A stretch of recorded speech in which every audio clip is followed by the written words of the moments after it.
एकदम शुद्धं पणमीय जिनेन्दवरणेमिचन्दमकलङ्कं गुणरयणभूषणोदयं जीवस्सपरुवणम् ओच्चम्। जय बोलो सिद्धांत चक्रवर्ती नेमिचंद्र आचार्य की जय। बोलो परम पूज्य चारत्र चक्रवर्ती शांति सागर जी महाराज की जय। बोलो प्रातः स्मरणीय गुरुदेव समंत भद्रमणि महाराज की जय। बोलो परम पूज्य आचार्य प्रवेक्षाट सुंदर सागर जी महाराज की जय। बोलो परम पूज्य मम दीक्षा गुरु वात्सल सिंधु आचार्य सुयस सागर जी महाराज की जय।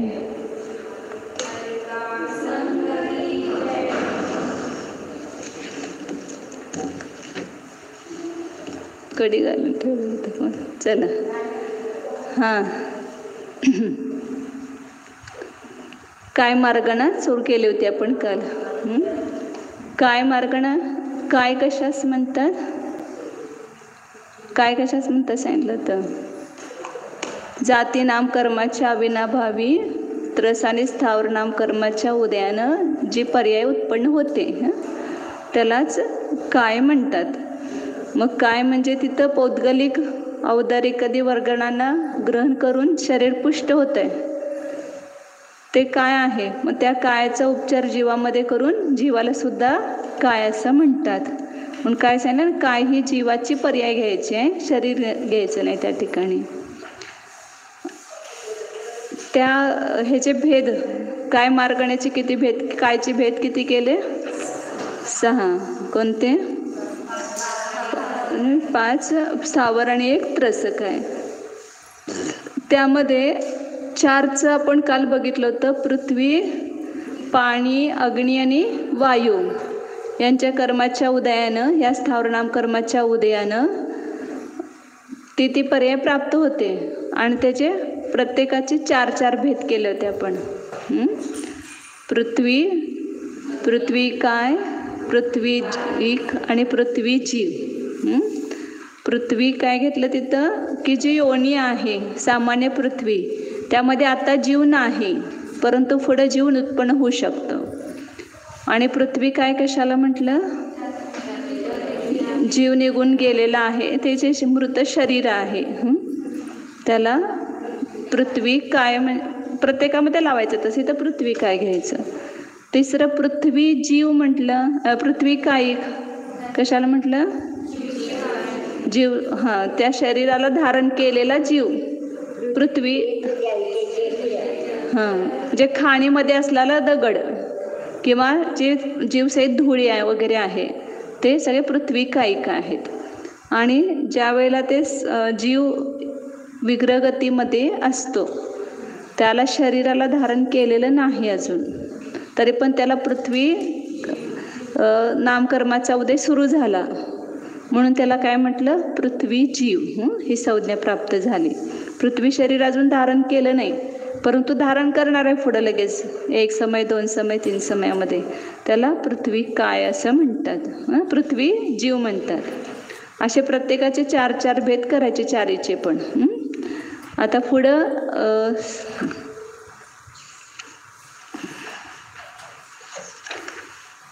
183 नंबरची गाथा आहे. बादर सुमुदयेणय बादर सुमाहवन्ति तद्देहा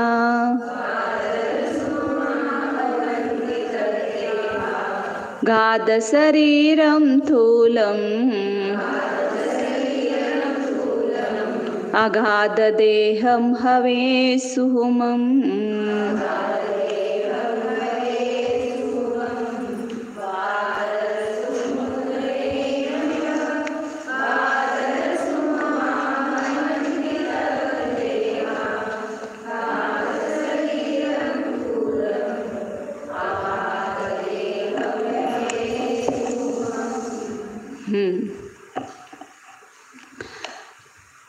पुन्हा त्या पृथ्वी कायिकाधिकाचे पुन्हा 2-2 भेद करायचे.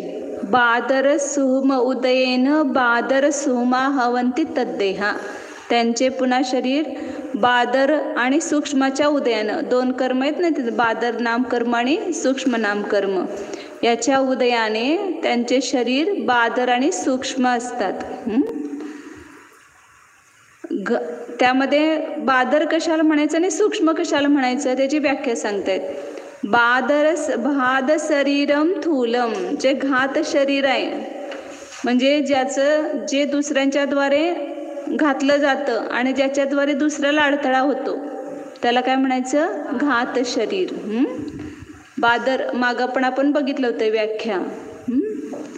घात शरीरम थूलम अगाध देहम हवे सुहुमम. आणि ज्याचं शरीर घातलं जात नाही किंवा जे दुसऱ्याचा घात करत नाही किंवा दुसरे त्याचा घात करू शकत नाहीत त्याला काय म्हणायचं? सूक्ष्म.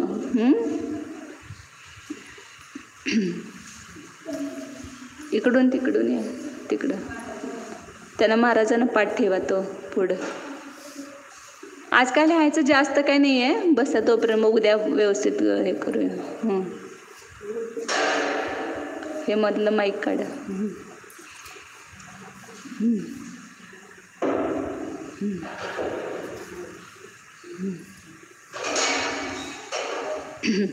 बसा. काय सांगितलं? बादर कशाला म्हणायचं? जे दुसऱ्याच्याद्वारे घातलं जात आहे त्याच्याद्वारे दुसरे घातले जातात. जे दुसऱ्यांना अडथळा करतात आणि त्याला दुसरे अडथळा करतात ते, म्हणून त्याला काय म्हटलं? घात शरीर. ज्याचं शरीर घात रूप आहे, घात लक्षणवाला आहे. आणि अघात म्हणजे ज्याचं घातच होत नाही, त्याच्या आयुकर्मानं ते मरेल. अंतर्मुहूर्तच आयु असते सूक्ष्म जीवांचं. कुठला पण सूक्ष्म असो, पृथ्वी काय, जल काय, अग्नी काय, वायू काय, निगोद, तर त्यांचं फक्त अंतर्मुहूर्तच आयु आहे. पर्याप्त सुद्धा असला तरी अपर्याप्ताचं तर कमी अल्प असतेच, श्वासोश्वासाचा 18वा भाग.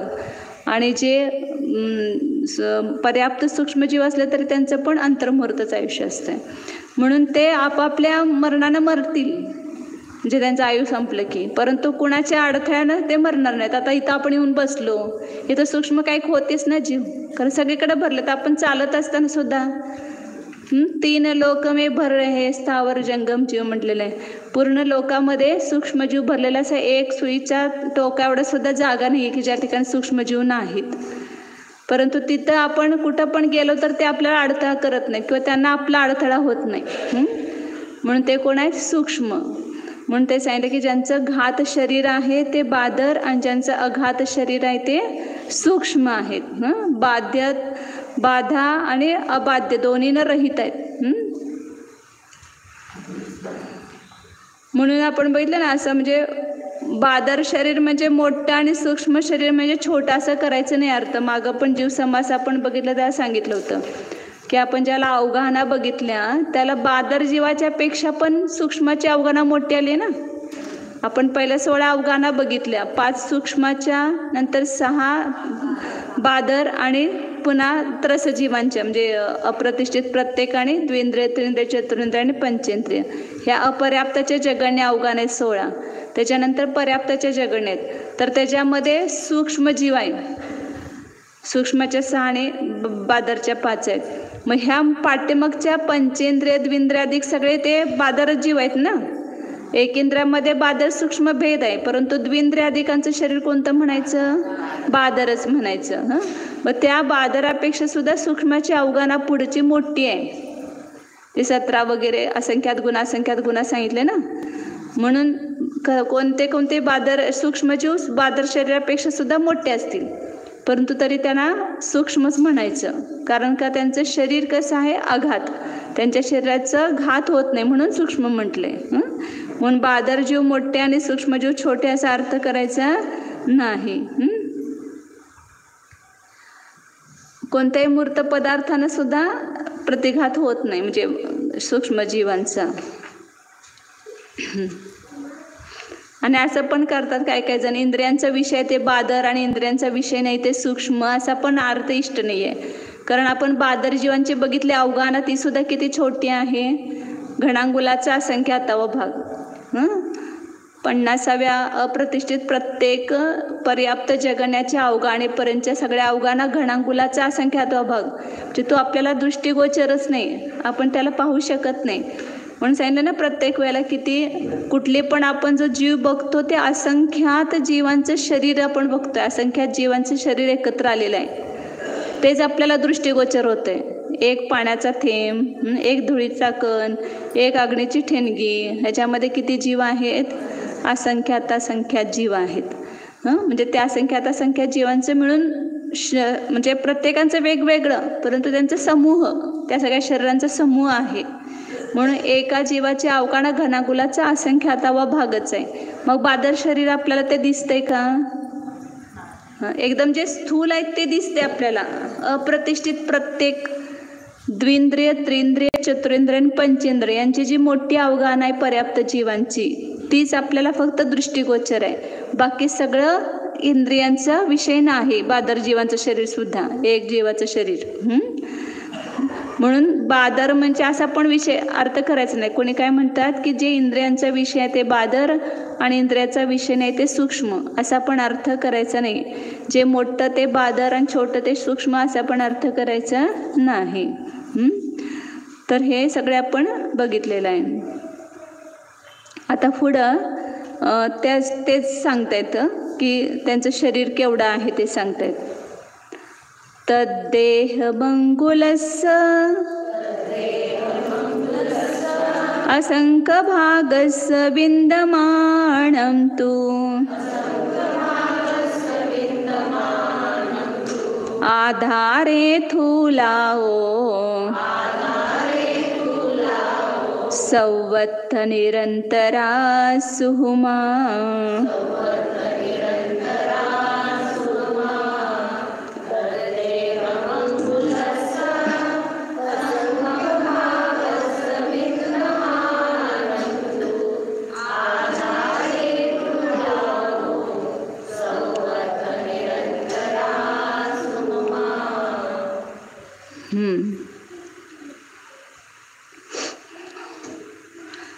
ते सांगतात इथं, आता मी सांगितलं तेच गोष्ट आहे की तद्देहम अंगुलस्य असंख्य भागस्य विद्यमानं तु.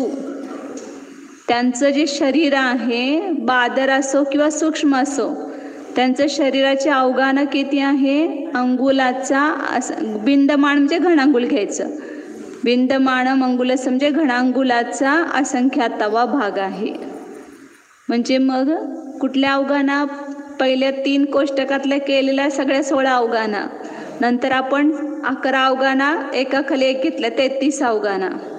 त्या 16 आणि ह्या 33 म्हणजे किती झाल्या? 49. 16 आणि 33 49 झाले.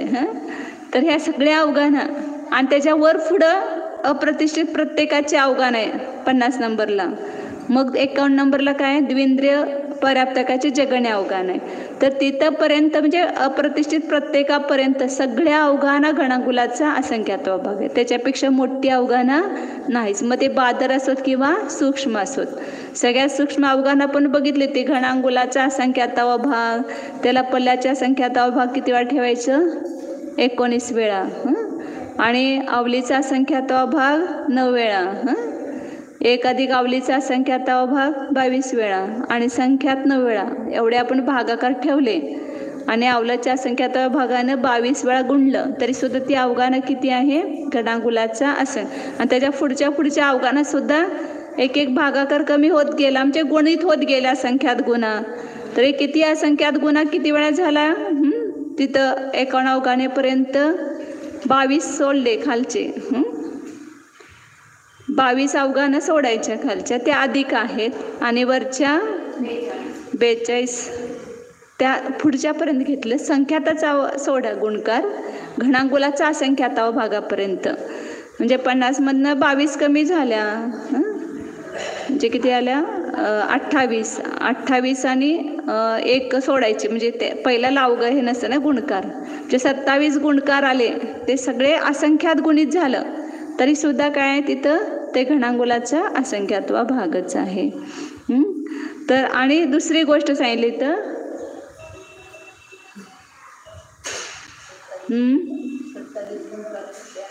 जे ते 16 पहिल्या झाल्या ना अवगाना, आणि 11, 16 आणि 11 किती झाले?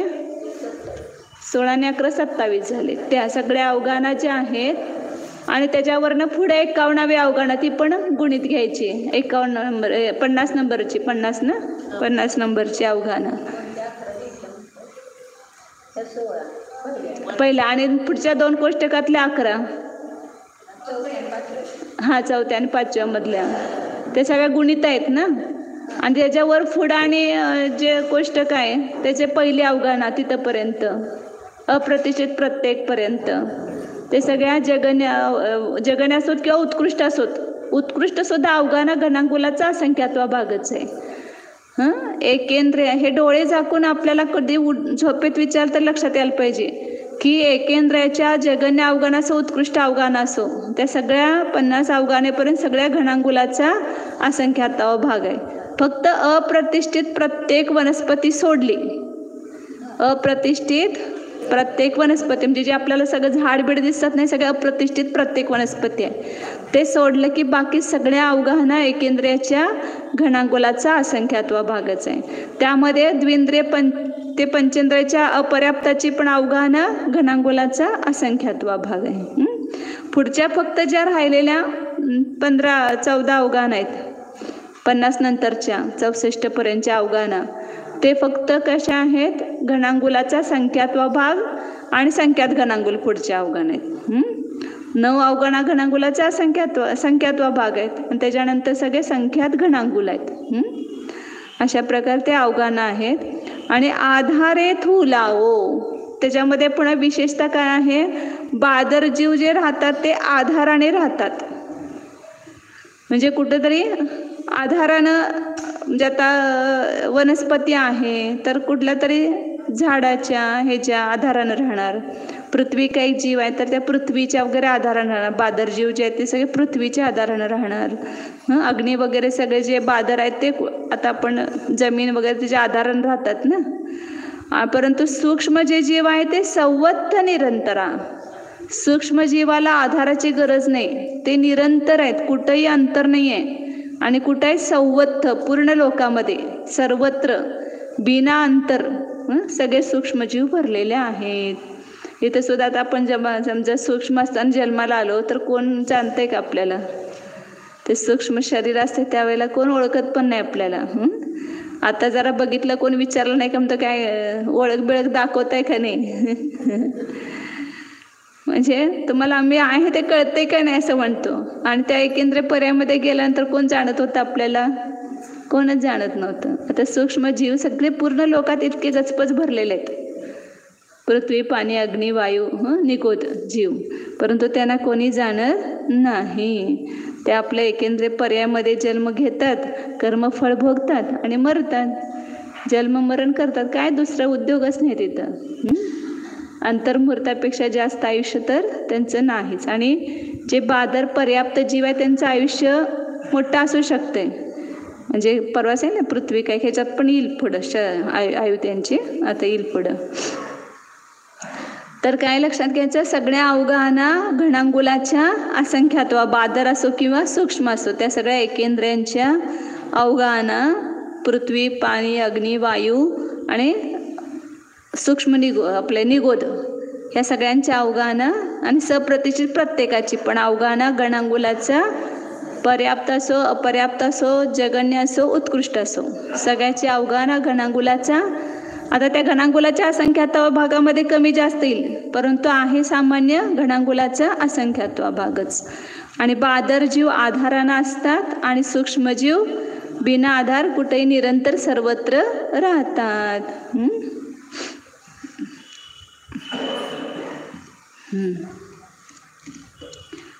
पुढं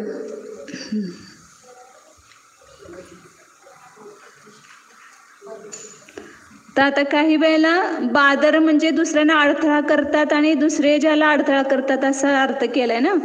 परंतु जे आहार कृतीधारी मुनी वगैरे आहेत त्यांचं शरीर मग बादर आहे, त्यांना पण बादर नाम कर्माचाच उदय आहे ना. मग ते पण कुठूनही निघून जाऊ शकतात की आता हे तर आहारक कृतीधारी मुनी आहेत, त्यांच्या डोक्यातून आहारक पुतळा निघतो आहारक शरीराचा, तो ह्या सगळ्या भिंतीमधनं वज्राचे दिवार असेल, पहाड असेल, सगळ्यातनं निघून जाऊ शकतो ना, कोणी त्याला रोखू शकत नाही. मग तिथं बादर असून सुद्धा मग त्याला कसं काय कोण रोकत नाही? कारण बादराचा अर्थ काय केला की जे दुसऱ्यांच्या द्वारे रोखले जातात आणि मूर्तिकाच्या द्वारे सुद्धा रोखलं जाते, आणि हे मूर्तिकाच्या द्वारे रोखलं जात नाही, मग ह्यांना कसं काय बादर म्हणणार? असं प्रश्न येईल. तर तिथं ते काय तपाच्या अतिशयाच्या महात्म्यानं बादर शरीर असून सुद्धा ते कसं असतंय, घातरहित असतंय, अप्रतिघात त्याला म्हटलेलं आहे. तप, विद्या, मनी, मंत्र, औषधीच्या शक्तीच्या अतिशयाच्या महात्म्यानं ते तशा प्रकारे त्यांचं शरीर बादर असून सुद्धा ते निघू शकते, जाऊ शकते. व आपलं यांचं देवांचं जे वैक्रिक शरीर आहे ते सुद्धा बादरच आहे ना, परंतु त्यांच्यासुद्धा ते विक्रेच्या साह्यानं ते सुद्धा असं करू शकतात. शरीर घातरहित त्यांचं सुद्धा आहे, परंतु सर्वत्र घातरहित नाही. सूक्ष्म कसं आहे, कुठेही घातरहित आहेत, परंतु हे ठराविक ठिकाणात आहार कृतीधारी 2.5 द्वीपाच्या बाहेर जाणार का? तिथं ती मनुष्य तर पर्वत तर त्यांना अडथळा करणार ना तिथं, परंतु सूक्ष्माला तसं नसते. सूक्ष्म कुठे असले तरी त्यांना अडथळा नाही, अडथळ्यानं रहित आहे.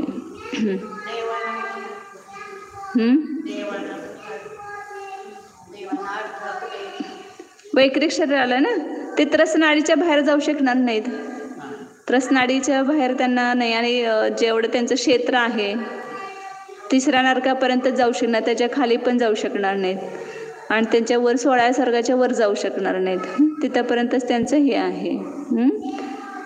जाण्याचं गमन करायला शक्य आहे, तिथंपर्यंत अडथळा नाही त्यांना, कारण त्यांचं शरीर पण कसं आहे, ते विक्रियानं सहित आहे म्हणून.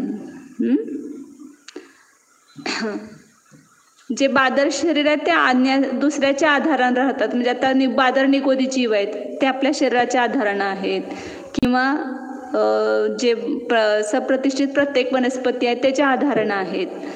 आणि हे पृथ्वी काही जीव आहेत ते सगळे पृथ्वी, 7 पृथ्वी आणि वरची 8वी पृथ्वी त्याच्या आधारानं आहेत.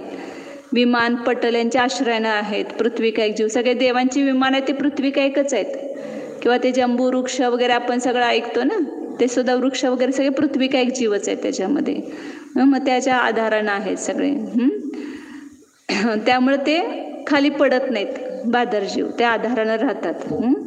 आणि सूक्ष्म जीव शरीर आहे ते सगळं जल, स्थल, सगळीकडे लोकाकाशामध्ये सर्वत्र प्राप्त होतात, कारण ते व्याघातानं रहित आहेत. बादर जीव पूर्ण लोकामध्ये नाहीत, लोकाच्या केवळ असंख्य 8व्या भागामध्ये, म्हणजे काही भागामध्येच आहेत, परंतु सूक्ष्मजीव लोकामध्ये सगळीकडं आहेत, निरंतर आहेत. एक प्रदेश पण सूक्ष्मजीवानं रहित नाही. आता इथं कसं म्हणजे विचार करा की कसे राहत असतील हे सगळे सूक्ष्मजीव इथं. त्यांचं शरीर दिसत पण नाही, आणि कोणत्या रूपाने राहत असतील. पाणी पण आहे इथं सगळं, जल पण आहे, आपल्या अग्नी पण आहे, वायू पण आहे, सगळे सूक्ष्मजीव आहेत सगळीकडं. घणागुल करायचा अर्थ बिंदमान म्हणजे असंख्य 8वा भाग करायचा. वनस्पती काही निगोदी जीव जे आहेत, बादर निगोदी जीव, ते आपल्या शरीराच्या आधारानं पण राहतात, आणि एकेंद्रिय जे सप्रतिष्ठित प्रत्येक वनस्पती म्हणतो त्याच्या आधारानं पण राहतात बादर निगोदी जीव.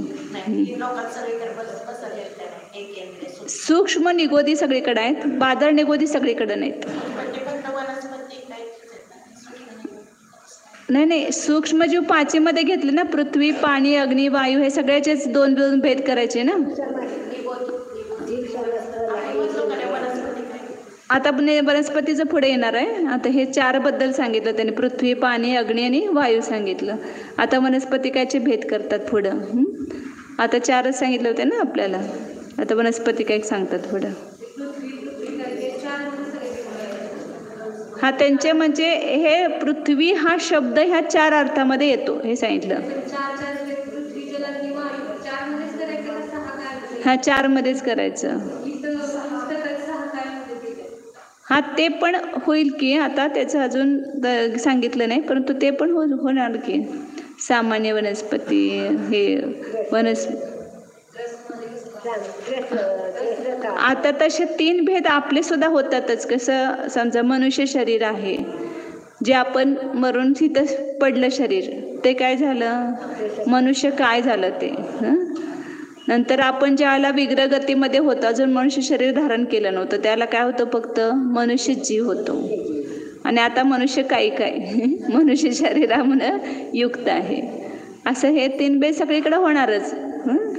फक्त ते 4था भेद नाही, सामान्य मनुष्य. मग ते सगळ्यातला मिळून मनुष्य सामान्य म्हणायचं फक्त तिथं. मग हा ते त्याचे पण होऊ शकतील की भेद, म्हणजे त्याचे पण होणार की. बरोबर आहे, ते सांगितलं की सगळ्याचेच होणार तसे भेद. ते भेद म्हणजे काय, वेगवेगळे भेद नाही आहेत. तो शब्द ह्या 4 अर्थामध्ये येतो. पृथ्वी, एक सामान्य पृथ्वी, आणि ते शरीर जे पडलेले त्याला पण पृथ्वी शब्द वापरला. शरीर सहित जे आहेत ते जीव आहेत त्यांना पण पृथ्वी शब्द वापरला, फक्त त्याला पृथ्वी कायिक म्हटलं. आणि विग्रहगतीमध्ये तो जीव आला तरी त्या जीवाचं नाव झालं पृथ्वी जीव. असे ते 4 भेद, म्हणजे 4 प्रकार वेगवेगळे आहेत असं नाही लावायचं. म्हणजे पृथ्वी हा शब्द ह्या 4 अर्थामध्ये येतो. म्हणजे 4 वस्तू वेगळ्या झाल्यास तशा, परंतु वेगळे वेगळे जीव नाही लावायचं असं पृथ्वीचे. आता पुढं वनस्पतीचे भेद सांगतायत. जे बादर आणि सूक्ष्मामध्ये भेद काय सांगितला, जे शरीर आणण्याच्या आधाराने आहे ते बादर आहे, आणि बिना आधारानं आहे ते सूक्ष्म आहे. जे घात सहित शरीर आहे ते बादर आहे, आणि जे घात रहित आहे ते सूक्ष्म शरीर आहे. बादर जीव कुठे कुठे आहेत, लोकाच्या भागामध्ये, आणि सूक्ष्मजीव पूर्ण सर्वत्र निरंतर भरलेले आहेत. असं दोघांच्या मध्ये हे समजून घ्यायचं. आता वनस्पती कायचं हे करतात भेद पुढं. उदये दुवणफदी कम्मसय जीवा वणफदी होंती.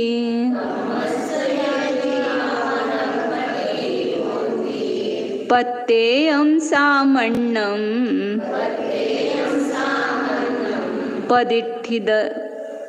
पदिठिदिदरेन्ति पत्तेयम्.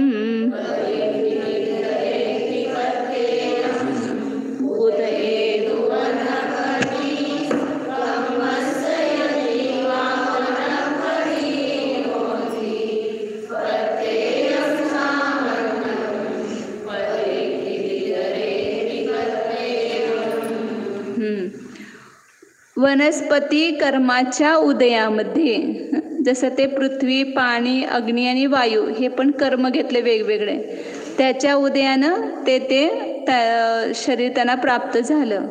तसं वनस्पती नामकर्माच्या उदयानं, म्हणजे त्रस आणि स्थावर हे मूळ नामकर्म घ्यायचे, आणि त्याचे पोटभेद उत्तरभेद. एक स्थावर नामकर्माचेच उत्तरभेद 5 होणार, पृथ्वी, पाणी, अग्नी, वायू आणि वनस्पती.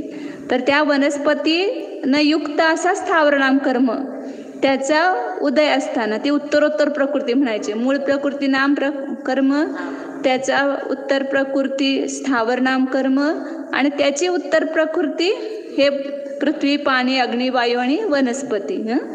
आणि त्या नामकर्माचा उदय असताना वनस्पती युक्त स्थावर नामकर्माचा उदय असताना जीव काय होतात, वनफदी होंती, वनस्पती कायिक होतात. आता त्या वनस्पती कायिकाचे 2 भेद केले, एक सामान्य आणि प्रत्येक शरीर आणि साधारण शरीर. सामान्य म्हणा की साधारण म्हणा एकच अर्थ आहे. प्रत्येक शरीर आणि साधारण शरीर असे त्यांचे भेद केले. आणि त्यामध्ये पुन्हा प्रत्येकाचे 2 भेद, पदिठिद इदरेंती, सप्रतिष्ठित आणि अप्रतिष्ठित, असे 2 भेद येणार त्यांचे.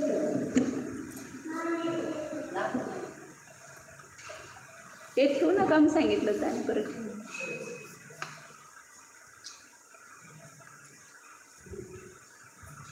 वनस्पती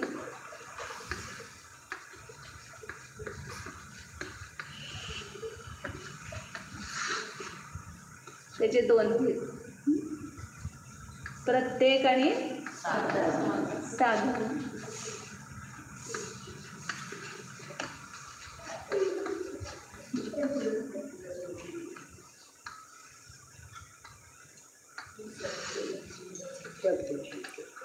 सप्रतिष्ठित आणि अप्रतिष्ठित.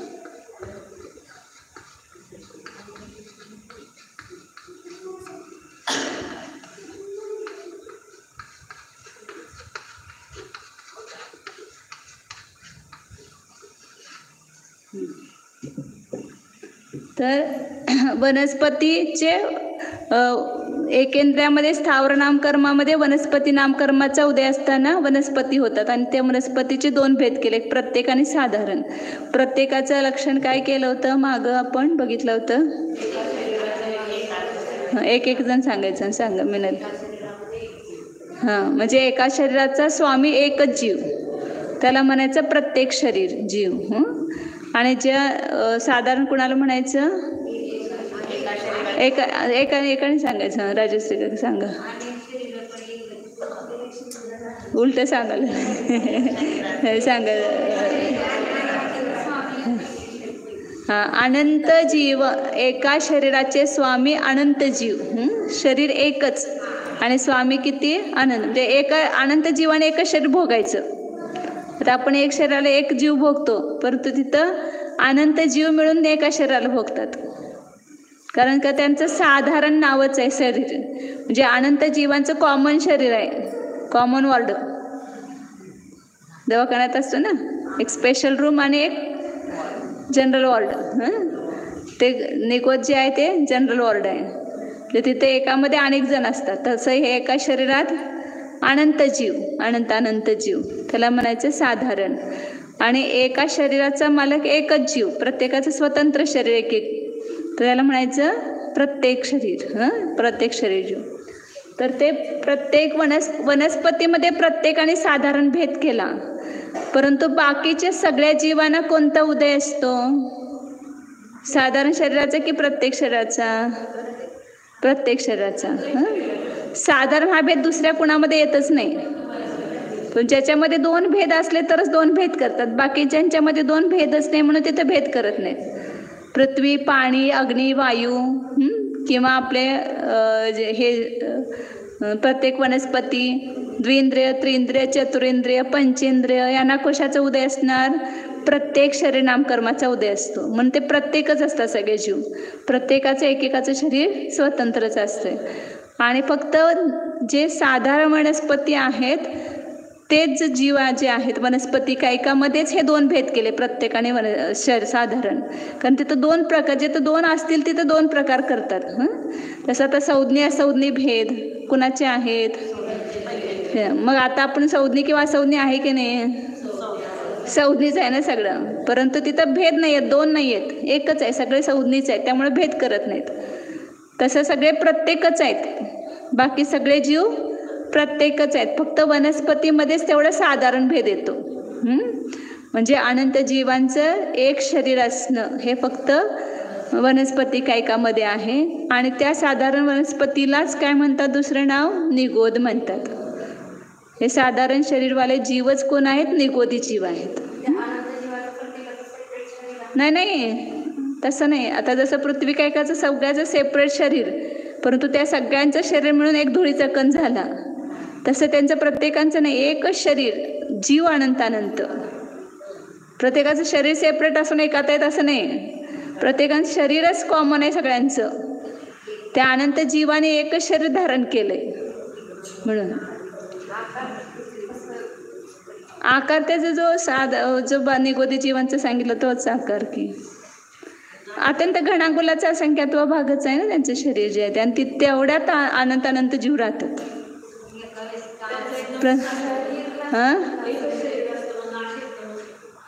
एकदमच जन्म आणि एकदमच मरण. अनंत जीव एकाच वेळा जन्म घेतात. आता पुढे येणार आहे सगळे लक्षण. अनंत जीव एकदमच श्वासोश्वास घेतात, अनंत जीव एकदमच आहार ग्रहण करतात, अनंत जीव एकदमच मरतात. सगळं त्यांचं कॉमन आहे, सगळंच कॉमन. सगळ्यांचं एकच शरीर म्हटलं सेपरेट शरीर कुठलं आणायचं? सगळे अनंत जीव मिळून आता विग्रगतीमध्ये एकदम ते अनंत जीव येणार आणि ते सगळे मिळून एक शरीर धारण करणार. आहार वर्गणाच्या ग्रहण केल्या त्या सगळ्या अनंत जीव मिळूनच एक आहार वर्गणा ग्रहण करतात. एकच आहार वर्गणा ग्रहण करणार. एक म्हणजे तो जो पुंज असतो तो त्याच्यापासून शरीर बनणार, ते एकच शरीर बनणार सगळ्यांचं. खूप म्हणजे आपल्याला असं चिंतन करावं लागलं ना, एकदम विचित्र वाटतंय सगळं. म्हणजे कसे कर्म बांधले असतील त्या जीवाने, आणि अनादी काळापासून आपण तिथं होतो त्या निगोदामध्ये, असे कॉमन शरीर धारण करत आलो. आता इथं जरा जागा कमी पडली तर वाटतंय की जरा सरका तिकडं जरा, आम्हाला बसायला जागा नाही इथं.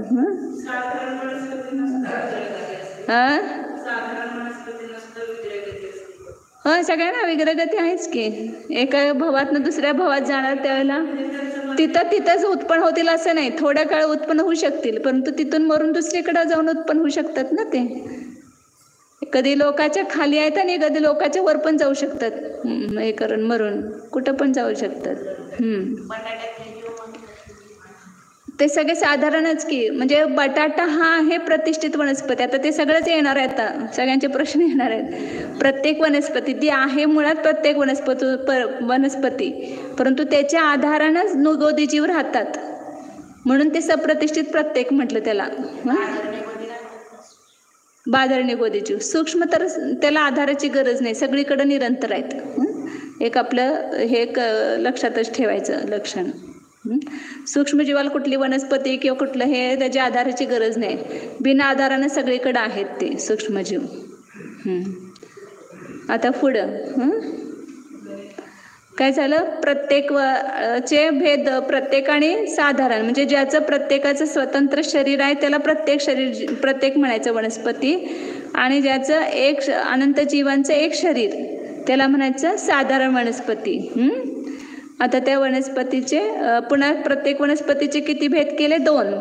एक सप्रतिष्ठित आणि अप्रतिष्ठित. प्रतिष्ठित म्हणजे जे आधार सहित, मग ज्याच्यामध्ये बादर निगोदी जीवांच्या आधार सहित जे जीव आहेत त्याला म्हणायचं सप्रतिष्ठित प्रत्येक. म्हणजे ह्या सप्रतिष्ठित प्रत्येक वनस्पतीच्या आधारानंच बादर निगोद जीव राहतात. आणि अप्रतिष्ठित प्रत्येकमध्ये बादर निगोद जीव नसतात.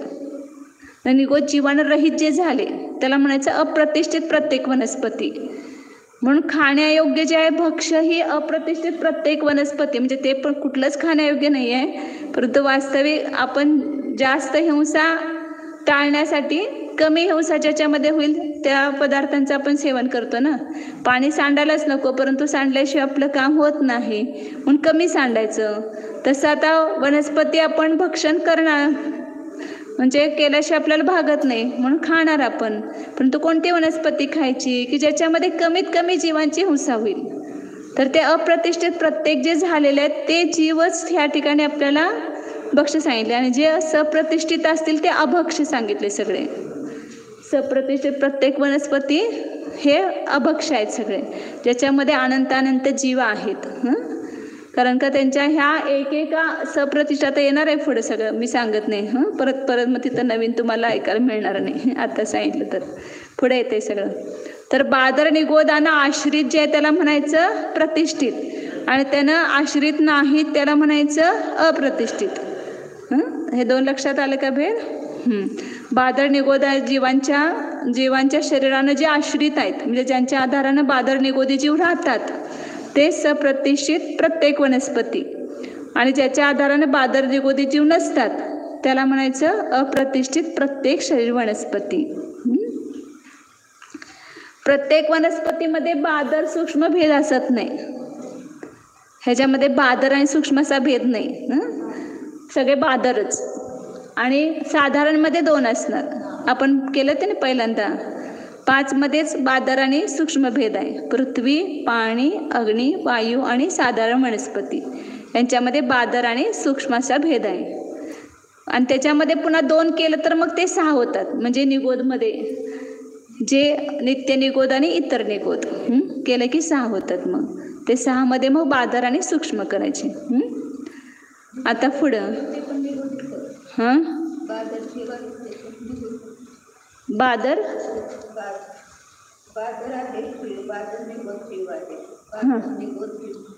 बरोबर आहे की. मग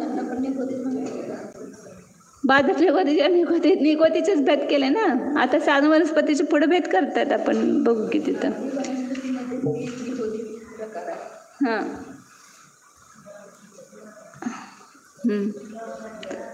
हे जे हे साधारण आहेत ना, ह्यालाच निगोदी म्हणायचं. आणि ह्याचे भेद करणार बादर आणि सूक्ष्म. एक तर दुसऱ्या अपेक्षेने भेद करतात तो नित्य निगोद आणि इतर निगोद. तर ते तर बादर सूक्ष्म घ्या. निगोदीमध्ये दोन भेद आहेत, बादर निगोदी आणि सूक्ष्म किंवा साधारणमध्ये बादर साधारण जीव आणि सूक्ष्म साधारण जीव असे दोन भेद येणार. परंतु प्रत्येक वनस्पतीमध्ये बादर सूक्ष्म भेद नाही, ते बादरच असतात. सप्रतिष्ठित असोत किंवा अप्रतिष्ठित, त्यांना बादरच म्हटलेलं आहे. आता पुढं कोणते कोणते जीव आहेत ते सांगतात आपल्याला बघा. हे सप्रतिष्ठित आणि अप्रतिष्ठित प्रकार ते सांगतायत. मूलग पोर बीजा कंदात खंद बीज बीजरुहा समुच्छिमाय भणिया पत्ते अनंत कायाय.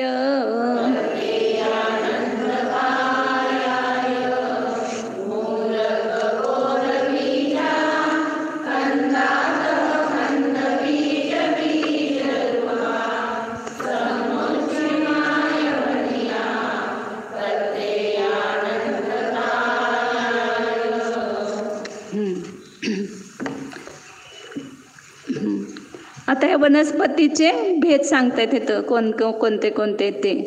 पहिला आहे तिथं बीज शब्द आहे ना, तो सगळ्याला लावायचा. मूल बीज, अग्गबीज म्हणजे अग्रबीज, पोरबीज, नंतर कंद बीज, नंतर स्कंद बीज, नंतर बीजरूह, नंतर समुच्छिमा. हे भेद केलेले वनस्पतींचे. वनस्पतीमध्ये जे सप्रतिष्ठित आणि अप्रतिष्ठित आहेत ना, त्याचे हे भेद केले सगळे. पहिला आहे मूल बीज, म्हणजे ज्या वनस्पतींचे बीज मूल आहे, म्हणजे मूळ आपण पेरल्यानंतर ते जे जड असतं ना, त्याला खाली मुळे असतात, ते आपण मूळ असेल तर ते पन्हा पेरलं की उगवतंय. तर मूल हे ज्याचं बीज आहे त्याला काय म्हणायचं आपण, त्याला मूल बीज म्हणतो. जसं आलं आहे, हळद आहे, या सगळ्या वनस्पतींचं बीज मूल आहे, ते पेरलं की उगवतंय, त्याला म्हणायचं मूल बीज.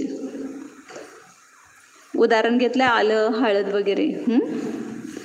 नंतर अग्रबीज सांगितलं दुसरं. त्यांचे बीज त्यांचाच अग्रभाग आहे. म्हणजे आता काय काय झाड असते त्याचा अग्रभाग काढून आपण कट करून, ते मोगऱ्याची फुलांचं वगैरे असतं ना, पुढचं कट केलं आणि परत पेरलं तर ते उगवतंय. गुलाबाचं किंवा ते मोगऱ्याचं पण असतं ना, जाई जुई वगैरे, तर त्यांचं पुढचं अग्रभाग आहे तोच त्याचं बीज आहे, त्याला काय म्हणायचं अग्रबीज. काय वनस्पती असे पर्व, त्याचं जे पोर असते, गाठ, ऊस आहे किंवा बांबू आहे, त्याची जी गाठ असते तेच त्याचं बीज असतंय, त्याला म्हणायचं पर्व बीज. ते पोर पेरलं की आपण उगवते. ते शेतात ऊसाचं ते हेच हे करतात ना, एक औसापासून अनेक ऊस पण होतात. ते डोळा ज्याच्यामध्ये आहे ते असं कट करून ते पेरतात, तर ते पोर बीज. नंतर कंद बीज, असा गड्डा, आपलं जे निशिगंध वगैरे असतो ना, त्याचा असा गड्डाच पेरतात. तर तो गड्डा काढून खालचा असतो तो पेरतात, तर ते कंद बीज म्हणायचं त्याला. नंतर स्कंद बीज, खंद म्हणजे स्कंद घ्यायचं, म्हणजे फांदी, पूर्ण फांदी काढूनच लावली तर काय होतं, ते उत्पन्न होतात झाडं, ते स्कंद बीज म्हणायचं. बीज म्हणजे त्याच्यापासून उत्पन्न होते म्हणून त्याला बीज म्हटलं. स्कंद हे ज्याचं बीज आहे, गड्डा हे ज्याचं बीज आहे, पोर हे ज्याचं बीज आहे, अग्रभाग ज्याचं बीज आहे, आणि मूल ज्याचं बीज आहे, त्या अशा वनस्पती वेगवेगळ्या प्रकारच्या झाल्या. बीजरूहमध्ये काय घेणार, बीज हे बीजापासून रूह म्हणजे वाढणारे, म्हणजे हे गहू, ज्वारी, साळी वगैरे जे आहेत तेच आपण पेरतो तर ते उगवत आहे ना. बीज हे ज्याचं काय आहे, बीजापासून जे वाढतात, ज्या वनस्पती आपल्या बीजापासूनच उत्पन्न होतात त्याला काय म्हणायचं बीजरूह. आणि शेवटचा भेद घेतला समूर्छिम. समूर्छिम म्हणजे कुठे आपोआप काही न पेरता सुद्धा उगवतात. आता पावसाळ्यात बघतो ना आपण, गवत आहे, वेगवेगळ्या वनस्पती पण आहे जे आपोआपच उत्पन्न होतात. ज्या वनस्पतींचे मुलादी काही बीज नाही, चारी बाजूनी पुद्गल वर्गणांना ग्रहण करून ते आपोआप उत्पन्न होतात, तर त्याला समूर्छिम वनस्पती. मलाशनी ढाक, पलाश म्हणजे पळसाचं पान असतं तेच की. एक म्हणजे ऊस.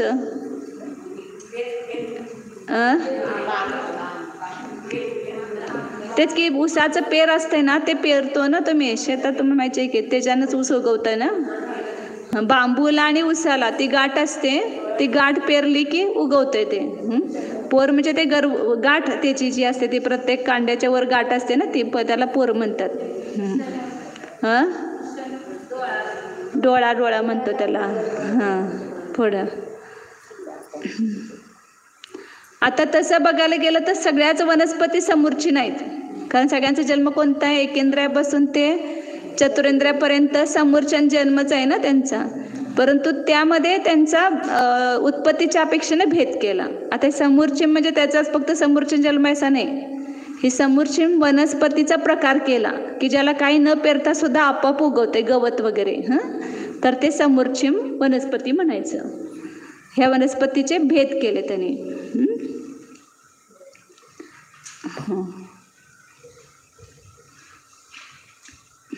झालं ह्यामध्ये सगळं. आता या सगळ्यांच्या अवघान आपण मागच बघितले होते. किती आहे घडांगुलाचा.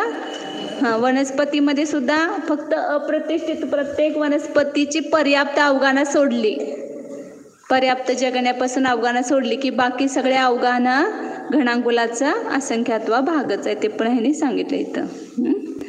फक्त अप्रतिष्ठित प्रत्येक वनस्पतीचे जे अवघान आहे 50 पासून, ती पण घणांगुलाचा असंख्यात्वा भाग आहे. परंतु पुढचे जे अवघान आहेत तो घणांगुलाचा संख्यात्वा भाग त्याच्यामध्ये पण येणार ना. तुमच्याकडे असेल कोष्टक तर ते बघा. त्याच्यामध्ये 51 कोणते आहे, द्विंद्रियचा जगण्या अवघान आहे, तर त्या सुद्धा अप्रतिष्ठित प्रत्येकाच्या मध्यम अवघाना भेद येणार ना. त्याच्या अप्रतिष्ठित प्रत्येकाची पर्याप्तची अवघाना ती आहे, ती घणांगुलाचा असंख्यात्वा भाग आहे. परंतु त्याच्या मध्यम जे अवघाना भेद येतील ते घणांगुलाचा संख्यात्वा भाग किंवा संख्यात घणांगुल पण असणार. म्हणजे पूर्ण एक मोठं झाड सुद्धा एक जीव असते. आता नारळाचं झाड आहे तर पूर्ण त्या त्याची अवघाना तेवढी मोठी एका वनस्पती कायची, त्याचे ते अवयव, फांद्या, ते नारळ वगैरे म्हणजे त्याचीच अवयव आहेत एका जीवाचीच. तर तेवढं एक मोठा जीव, एक कमळ आहे तर त्यामध्ये पूर्ण त्या नंदीश्वर द्वीपामध्ये आपण बघितलं ना सगळ्यात उत्कृष्ट अवघाना 1000 योजन त्याचा आयाम आहे. स्वयंभूरमण समुद्र म्हणजे द्वीपाच्या तलावामध्ये वगैरे, तर तेवढं मोठी एक जीवाची अवघाना ती. आणि सगळ्यात ती छोटी अवघाना पण पर्याप्त जीवाची किती आहे, घणांगुलाचा असंख्यात्वा भाग सुद्धा आहे. आणि घणांगुलाचा संख्यात्वे भाग पण अवघाना असू शकते. म्हणजे एका वनस्पतीमध्ये अनेक जीव पण असू शकतात आणि एक जीव पण असू शकतोय. जसं आता नारळ आहे त्याच्यामध्ये एक जीव असेल, परंतु ज्याला ते सप्रतिष्ठित असेल ना तर त्यावेळेला त्याच्यामध्ये अनंत जीव असणार. जोपर्यंत सप्रतिष्ठित आहे तोपर्यंत ह्याच आता पुढे येणार आहे त्याचं लक्षण सगळं. कुठंपर्यंत ते सप्रतिष्ठित म्हणायचं आणि कुठून त्याला अप्रतिष्ठित. त्याच वनस्पती सप्रतिष्ठित असतात आणि ज्याला त्या मोठ्या झाल्या की त्या अप्रतिष्ठित होतात. ह्याचा भेद पुढच्या गाथेमध्ये त्यांनी सांगितलेला आहे.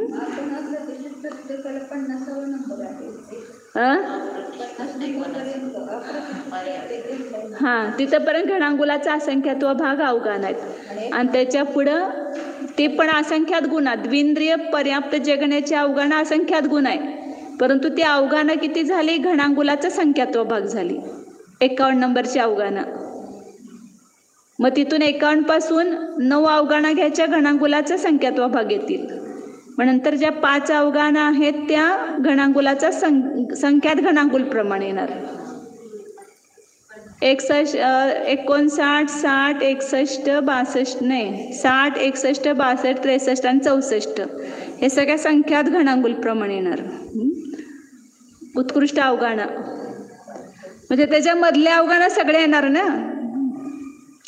घणांगुलाचा संख्यात्वा भागापासून ते संख्यात घणांगुलपर्यंत सगळ्या म्हणजे एक घणांगुल पण अवगाण असू शकते, 2 घणांगुल, 3 घणांगुल, संख्यात घणांगुल अशा सगळ्या अवगाणाचे भेद येऊ शकतील. म्हणजे एवढी मोठी मोठी एक वनस्पती का एक जीव सुद्धा असू शकतो.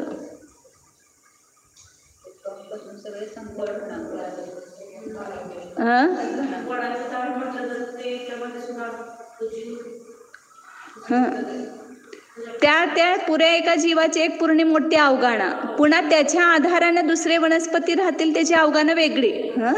परंतु तो एक जीव तेवढ्या मोठ्या झाडामध्ये असू शकतो. आणि त्याचं पुन्हा त्याच्या पानामध्ये म्हणा किंवा त्याच्या छोटे छोटे ह्याच्यामध्ये दुसरे जीव वनस्पती काय किंवा उत्पन्न होऊ शकतात.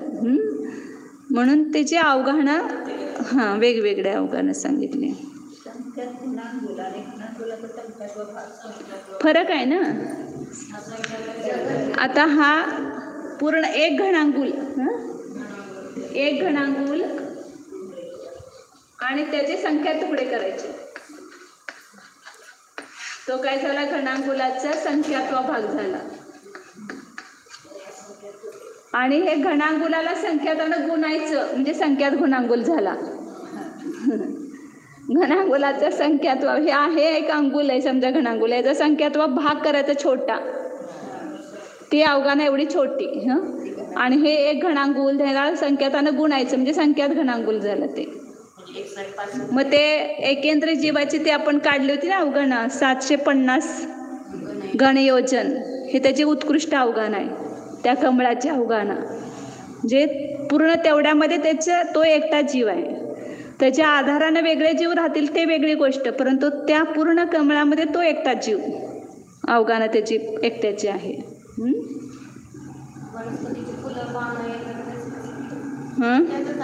तेच की त्याचेच अवयव आहेत ते सगळे, परंतु त्याच्या पुन्हा समजा ते पान हे शरीर करून असा दुसरा जीव त्याच्यामध्ये उत्पन्न होऊ शकतोय.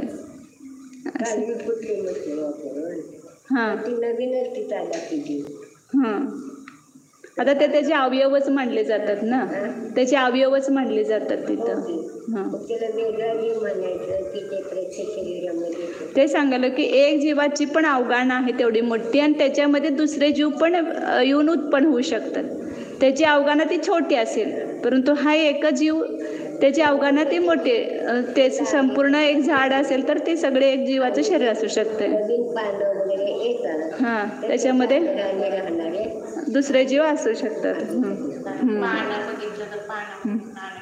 आता ते पानं ज्याला उत्पन्न होतात त्याला ते सप्रतिष्ठित असतात. मग त्याच्या आधाराने सगळे बादळ निकोधी जीव राहतात ना, ती सप्रतिष्ठित आहेत पानं. ज्यावेळेला ती छोटी असतात त्यावेळेला, कवळी वगैरे असतात त्यावेळेला ते पूर्ण जून झाल्यानंतर मग त्याच्यातून निघून जातात ते सप्रतिष्ठित प्रत्येक म्हणजे बादळ निकोध शरीर. आता ते पुढं लक्षण सांगणार आहेत पुढच्या गाथेमध्ये. हे सामान्य वनस्पतीचे भेद सांगितले त्याने, हे प्रकार की मूल ज्याचं बीज आहे, अग्र ज्याचं बीज आहे, अशा प्रकारच्या वनस्पती वेगवेगळ्या आहेत. आणि एक समूर्चन वनस्पती की ज्या न उगवता आपोआप वातावरणाने तयार होणाऱ्या अशा आहेत. आता आपण ते पाऊस पडला की लगेच कुठं कुठं कशा कशा वनस्पती उत्पन्न होतात. बीज पेरलं, परंतु माता पित्याचा गर्भजन्म नाही आहे ना तिथं, वातावरणानंच तिथं त्या बीजामध्ये उत्पन्न होणार. ते बीज त्याचं योनिस्थान झालं, परंतु तिथं त्या वातावरणानंच पाणी वगैरे पडल्यानंतर पावसाचं तिथं उत्पन्न होणार ते. आता पाणी नाही घातलं, पाणी नाही आलं तर ते उत्पन्न होतात का? नाहीच होत. म्हणजे देवनारकींचा उपजन्म तसा नाही आहे आणि माता पित्याच्या संयोगानं झालेला गर्भजन्म पण नाही आहे. तर कोणता जन्म आहे? तो समूर्छन जन्म आहे तो त्यांचा. 3 वाजून गेलेत, काय करायचं? हां हां हां त्यांची योग्यताच म्हणायची तिथं. आणि तसं त्यांच्यामध्ये सुद्धा संश्लेष विशुद्ध परिणाम आहेत. थोडे विशुद्ध परिणाम झाले म्हणजे कशाची मंदता झाली, तर त्यावेळेला त्यांना तो बंद झाला मनुष्याचा वगैरे, कारण त्यांना मनुष्य तिऱ्यांच्या गती दोन्हीचा बंद होतो ना. मग मनुष्य गतीचा बंद झाला तर ते मरून मनुष्य पण होतात. योग्यताच त्या पर्यायाची पण योग्यता आहे त्यांची, त्या जीवांची. आता पुढे सगळे हे वनस्पती कायकाचे सगळे विशेष सांगितलेलं आहे. सप्रतिष्ठित, अप्रतिष्ठित, साधारण वनस्पती, या सगळ्यांचं लक्षण पुढे सांगितलेलं आहे. आपण उद्या घेऊ, वेळ झाला.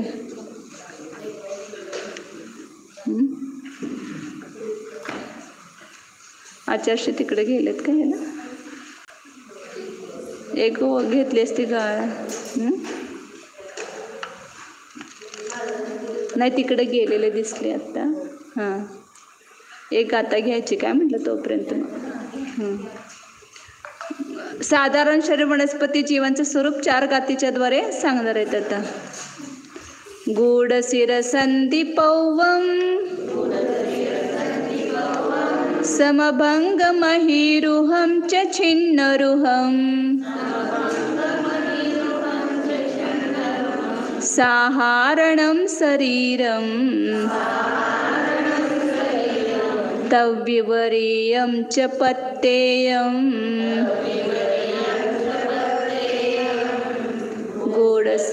गूढशिरसन्धिपौवं समभङ्गमहीरुहं.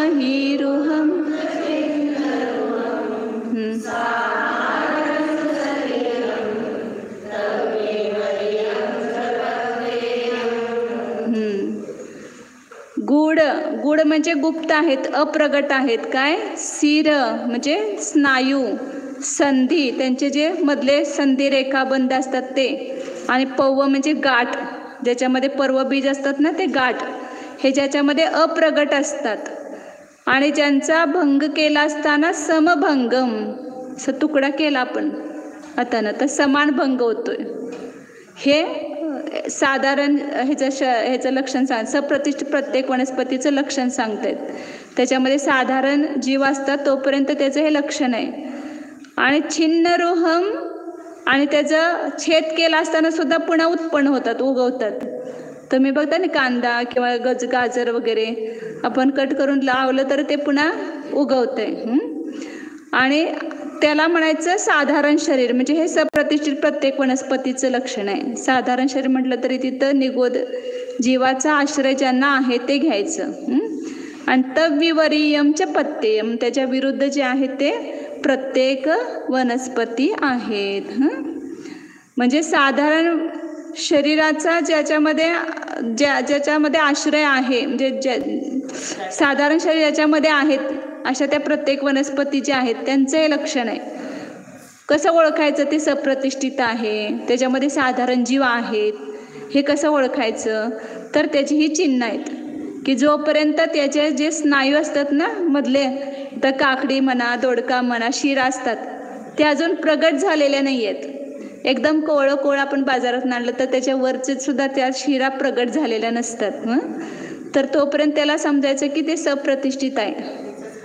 त्याच्या मधलं जे रेखाबंध असतात, एक तंतू असतात ना मधी, ते पण प्रगट नाही आहेत. एकदम काढलं की कोरडंच असते बघा, त्याला चिकटपणा किंवा असा तार धरत नाही.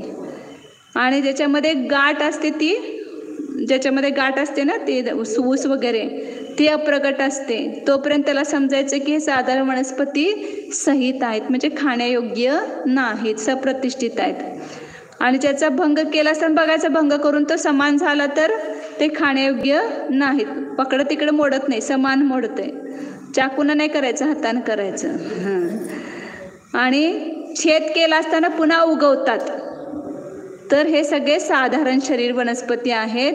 आणि त्याच्या उलट जे आहेत ते प्रत्येक, म्हणजे साधारण शरीराला रहित असे प्रत्येक वनस्पती आहेत. उद्या बघू परत आपण, कारण 4 गाथा आहेत, वेळ झालेली परत. ओ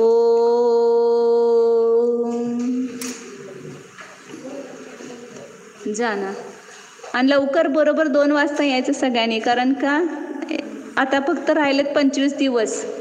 तुम्हाला जर जास्त व्हावं असं वाटत असेल तर लवकर या, जे आपलं हा तरी पहिला भाग तरी संपू देत असं म्हणजे भावना आहे. रोज 5-5-6 गाथा झालं तर ओम जाना हा मी शुद्ध चैतन्यमय जीवच आहे. ज्ञान दर्शन संपन्न आहे. चैतन्यमयच आहे. ज्ञानानंद स्वरूपोऽहम् अखंड चैतन्य स्वरूपोऽहम् अशरीरी स्वरूपोऽहम् शुद्धोऽहम् एकोऽहम् ध्रुवोऽहम् ओम विसर्जन. नमो अरिहंताणं नमो सिद्धाणं. त्यानं जावा म्हणा. भजन बोलणं. पहिल्यांदा मंदिरात आहेत काय बघा. इथं खाली गेलेत आहेत का बघा.